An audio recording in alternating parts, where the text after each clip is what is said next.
বন্ধুরা, বৌদ্ধ পূর্ণিমা বা বৈশাখী পূর্ণিমা হল বৌদ্ধ ধর্মাবলম্বীদের পবিত্রতম উৎসব। এই উৎসব বৈশাখ মাসের পূর্ণিমা তিথিতে উদযাপিত হয়ে থাকে। বৈশাখী পূর্ণিমার দিনটি গৌতম বুদ্ধের স্মৃতির সঙ্গে জড়িত।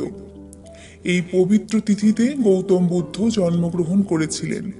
এই দিনই তিনি বোধি অর্থাৎ সিদ্ধি লাভ করেছিলেন এবং এই দিনেই তিনি নির্বাণ লাভ করেছিলেন। বন্ধুরা, এই দিন বৌদ্ধ ধর্মাবলম্বীগণ স্নান সেরে শুদ্ধ বস্ত্র পরিধান করে মন্দিরে বুদ্ধের বন্দনায় রত থাকেন। বিশেষ এই তিথিতে বিষ্ণুর আরাধনার দিন হিসেবে মনে করা হয়ে থাকে এবং এই পূর্ণিমায় লক্ষ্মী দেবী ও শ্রী বিষ্ণুর আরাধনা করলে ঈশ্বরের কৃপাদৃষ্টি সংসারের উপর বজায় থাকে বলে মনে করা হয়। তাহলে বন্ধুরা, চলুন এবার দেখে নেওয়া যাক 2021 সালে কবে পড়েছে বৌদ্ধ পূর্ণিমা দিনটি। বন্ধুরা, সাধারণত বৈশাখী পূর্ণিমাতে বৌদ্ধ পূর্ণিমা পালন করা হলেও আমরা সবাই জানি মল মাস হওয়ার দরুন এই বছর সবকিছুই পিছিয়ে গেছে।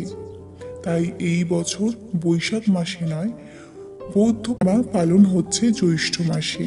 বন্ধুরা, 10ই জ্যৈষ্ঠ 1428, 25শে মে 2021 মঙ্গলবার শুরু হচ্ছে বৌদ্ধ পূর্ণিমা তিথিটি।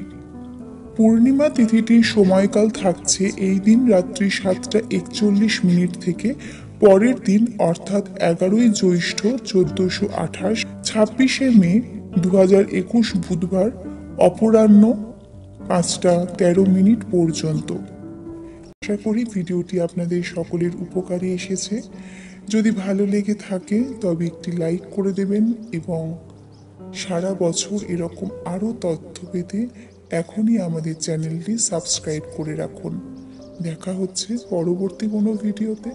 ততদিন ভালো থাকবেন, সুস্থ থাকবেন। রাধে রাধে।